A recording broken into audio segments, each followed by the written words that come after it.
The question sparks debate every time it comes up. Is the combat in Don't Starve just too repetitive? Is it simply just too bland overall? Well, we aren't really here to answer that, but feel free to discuss it among yourselves anyway. But that being said, a mod by Suplex, Revive, and Yuri goes a step beyond that and asks whether or not ranged combat could be in need of a tweak. And this is what we will truly be discussing today. The Archery mod for Don't Starve Together. Let's get to it. And if you want incredible personal configuration to fit your needs, look no further than this mod right here. We can not only adjust damages of the soon-to-be-shown bows and arrows, we can change up their crafting recipes to a T. We can alter their accuracy and critical chances. We can straight up add or remove anything and everything,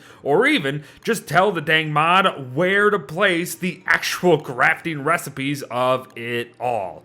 Dozens upon dozens of potential configurations are at your disposal, and it's honestly quite stellar to see. But of course, we will leave everything at default for our showcase today. And if we are looking to begin our Robin Hood training, it does appear as if we'll be needing a science machine to start. For now, it looks like we only have access to the basic bow and arrow, including all the other accessories. However, this mod also adds an additional crossbow as well, so we will be breaking it all down shortly. But let's have a talk about the arrow carver first. The arrow carver is how you carve arrows. Duh. And to use it, you must place one of the many feathers available to us all via our winged beast of the sky. A twig or a log, I believe, for the arrow shaft. And finally, select from a variety of materials to complete the arrow. These can be basic flint, ice, and charcoal, or things like gold, moon rock, and even volt goat horns if you want. And FYI, you don't have to place them one at a time as I am doing here. If you have 15 of everything in every slot before you carve, then you'll just create 15 total arrows. The arrow carver is certainly needed to make the inclusion of bows and arrows feel more natural, and I wholeheartedly agree.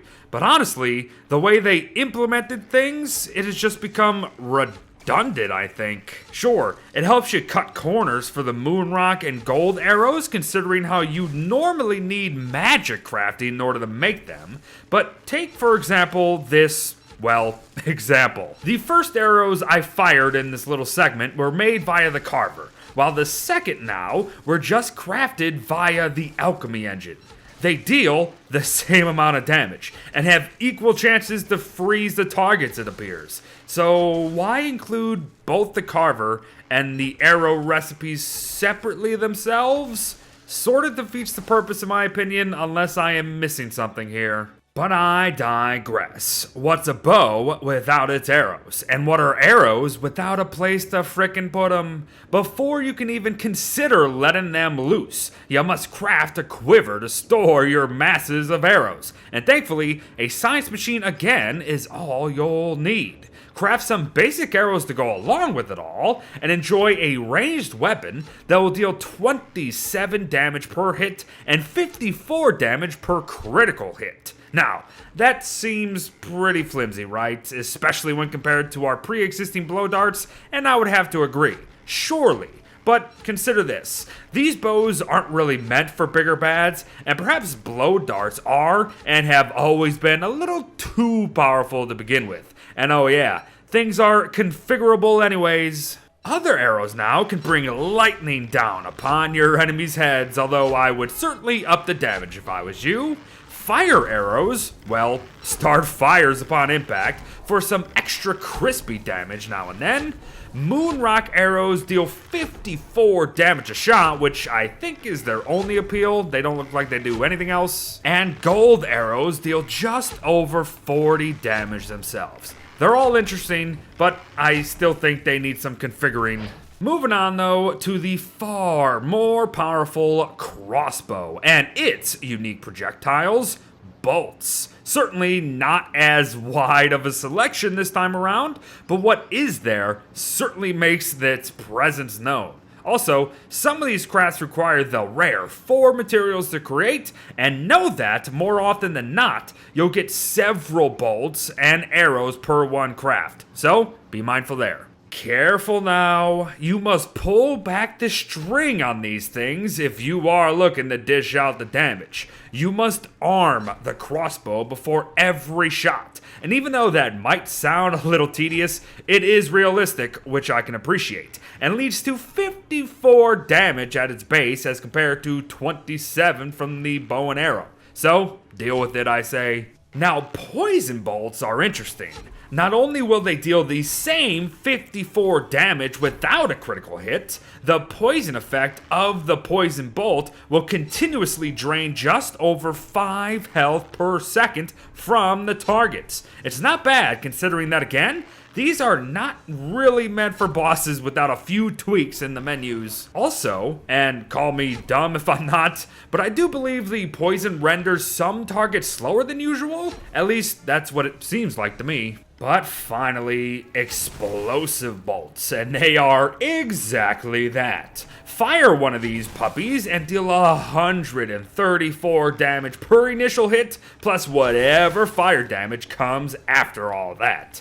They are the best out of everything thus far, so thankfully, they aren't the easiest to craft at the end of the day. Just enjoy the booms. But how about a trip into the supernatural side of things? With a very interesting recipe for all 3 of these items, I truly hope that all 3 are actually interesting.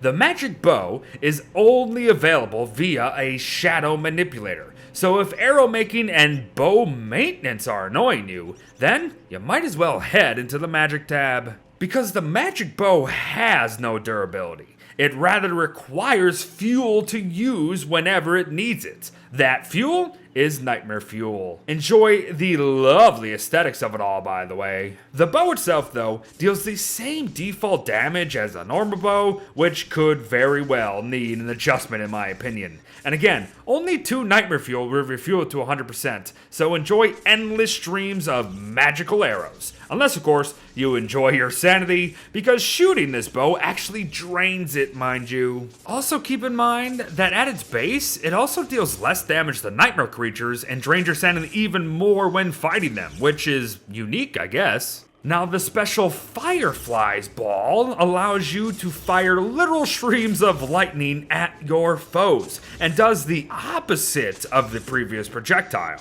These will deal more damage to nightmare creatures and raise your sanity per shot. It's very interesting. But finally, the blue goop, which is supposedly meant to heal what it hits. However, I think it might be a bit broken at the moment, because everything I shot, be them small and docile or big and bad, did not heal at all. So, moving on. But expect your sanity to absolutely plummet while using this thing, though. And although I don't find it in spirit of what Don't Starve is, we must still showcase it, as it is part of the mod. The musket and musket balls are next. And FYI, a single musket ball craft equates to 5 shots overall. The musket itself deals 81 damage at its base, with the chance to crit just like all the bows that came prior. And very similar to the crossbow in particular, the musket must be reloaded before each shot.